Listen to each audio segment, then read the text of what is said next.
కుంచమర్తి గ్రామం, జాజిరెడ్డి జాజిరెడ్డిగూడెం మండలం, తుంగతుర్తి నియోజకవర్గం. మనతో మేడి వీరస్వామి గారు, సర్పంచ్ గారు మనతో ఉన్నారు. నమస్తే సార్. సార్, మీరు సర్పంచ్ అయిన తర్వాత ఎలాంటి అభివృద్ధి కార్యక్రమాలు చేపట్టారు సార్? అభివృద్ధి కార్యక్రమం అండి.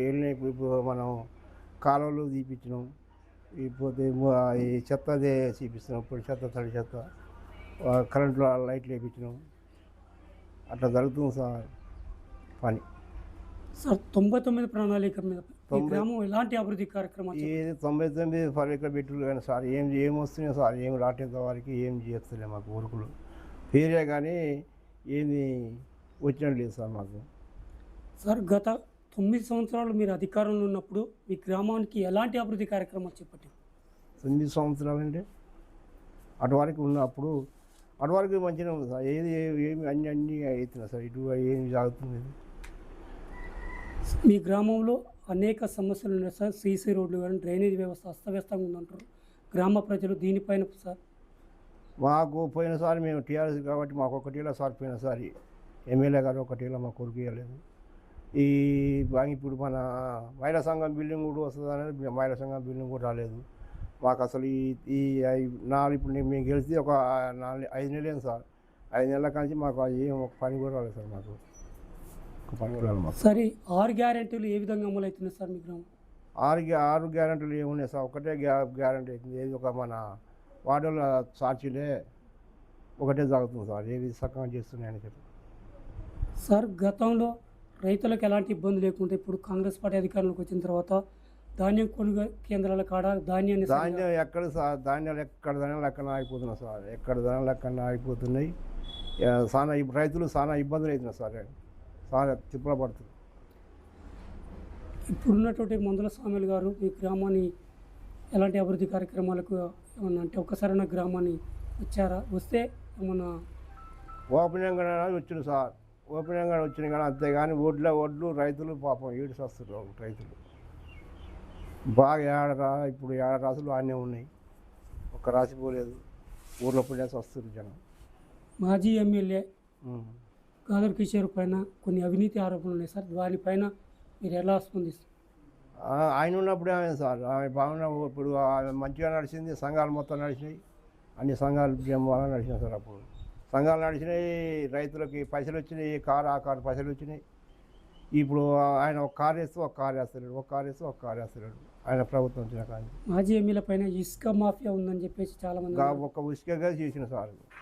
ఆ ఇసుక మాఫే కొద్దిగా చేసిన. అది కూడా వీళ్ళు మంది కావాల్సిన సార్. కొన్ని రోజులు జబర్దస్త్ చేసిన ఆయన కూడా. సార్, మీరు ప్రవేశపెట్టినటువంటి పథకాలు మీ గ్రామంలో ఎంతవరకు అమలైనాయి సార్ బీఆర్ఎస్ హయాంలో?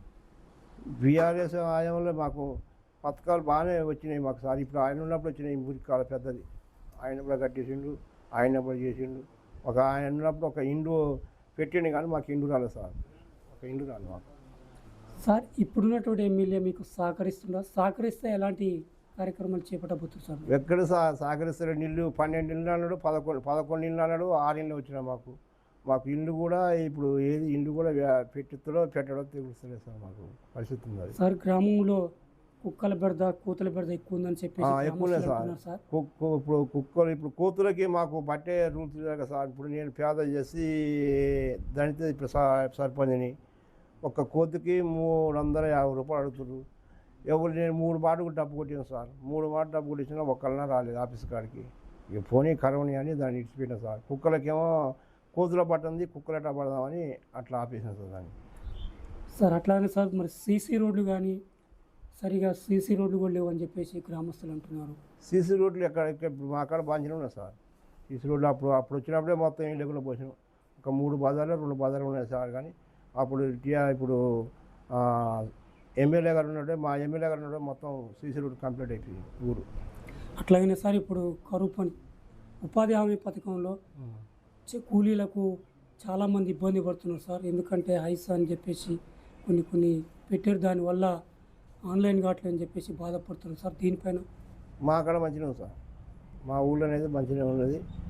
ఫీల్డ్ అసిస్టెంట్ కూడా మంచివాడే, మంచిగా ఉంది సార్. మీరు ఈ రాజకీయంలోకి రావడానికి ప్రధాన కారణం సార్ అసలు రాజకీయం 30 ఏళ్ళు సార్ ఒక ఎంపీపీ ఉన్నాడు సార్, ఎంపీపీ ఉన్నాడు, చచ్చిపోయాడు సార్. ఆయన చచ్చిపోయిన కాంచి ఇక ఆయన నన్ను గెలిపించే పాపం చచ్చిపోయాడు. ఒక ఎంపీపీ 30 సంవత్సరాలు వెళ్ళాడు ఇక్కడ, ఎదురు లేదు ఆయనకి, ఎదురు లేని రాజకీయం చేసిండు. ఆయన కూడా ఇప్పుడు ఉంటే ఆయన కూడా కొద్దిగా లైన్ చేసుకోవచ్చు, కానీ చచ్చిపోయాడు మననే. సార్ బీఆర్ఎస్కు కాంగ్రెస్కు అసలు తేడా ఏంది సార్? బీఆర్ఎస్ కాంగ్రెస్కి ఇప్పుడు వాళ్ళేమో బీఆర్ఎస్ వాళ్ళేమో చెప్పినట్టు మంచిగా చేస్తారు సార్ వాళ్ళు.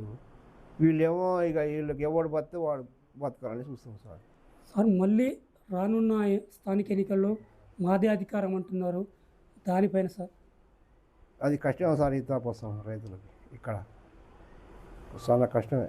100 సమయాలు మళ్ళీ రావడం కష్టం. మాజీ ముఖ్యమంత్రి గారు ఫామ్ హౌస్కే పరిమితమైన బయటికి వెళ్తానే అంటున్నారు, దీనిపైన సార్? ఇక ప్రాముఖ్యం అంటే మాజీ ముఖ్యమంత్రి కేసీఆర్ గారు వెళ్తారు సార్. దాని టైం వస్తే ఆయన వెళ్ళి బయటికి వెళ్తారు సార్. టైం రావాలి, టైం రాని గొడుగు పట్టలేదు. ఆయన టైం వచ్చినప్పుడే గొడుగు పడతారు సార్. తన బిడ్డే తనని వ్యతిరేకిస్తుంది కదా సార్? దాని బిడ్డ ఇప్పుడు ఆమెలే బయటికి వెళ్ళింది చేస్తుంది సార్.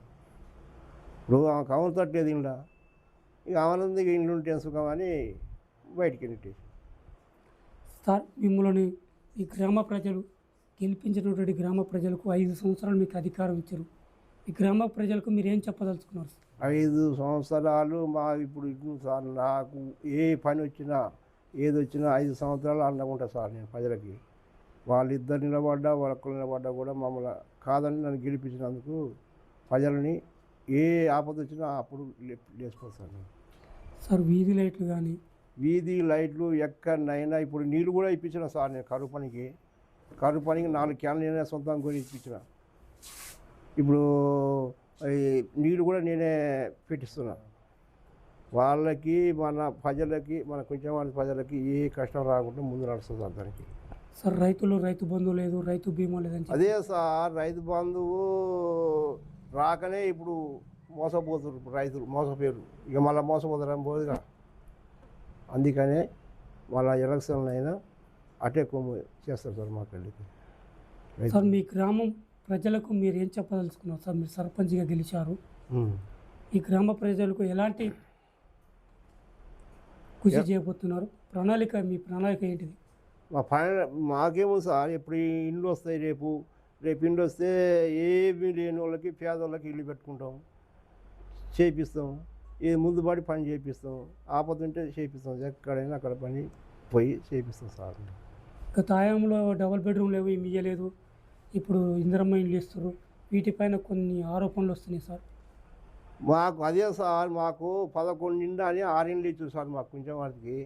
ఆ 11 ఇండ్లు కూడా చక్కగా ఇవ్వలేదు మాకు. ఇక రేపు వచ్చే నెల ఇండ్లు ఇస్తానంట, మరి అప్పుడు ఇస్తాడో ఇయ్యడో సారు పైన ఏం సంగతి ఎట్టనో చూడాలి. గత ప్రభుత్వంలో కొత్త పింఛన్లు పెట్టలేదు, ప్లస్ రేషన్ కార్డులు కూడా ఇవ్వలేదని చెప్పేసి కొంతమంది ఆరోపిస్తున్నారు సార్. ఇప్పుడు ఈ గవర్నమెంట్ వచ్చిన తర్వాత అన్ని ఇస్తారని చెప్తున్నారు. గవర్నమెంట్ వచ్చిన కాడికి బియ్యం కార్డు ఇచ్చారు సార్, పింఛన్లు ఇంకా ఎవరికి ఇవ్వలేదు. జూన్ 2కి ఇస్తా అని చెప్పేసి ముఖ్యమంత్రి అంటున్నారు కదా sir.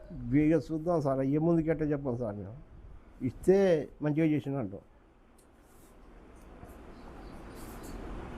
Okay sir, okay, thank you sir.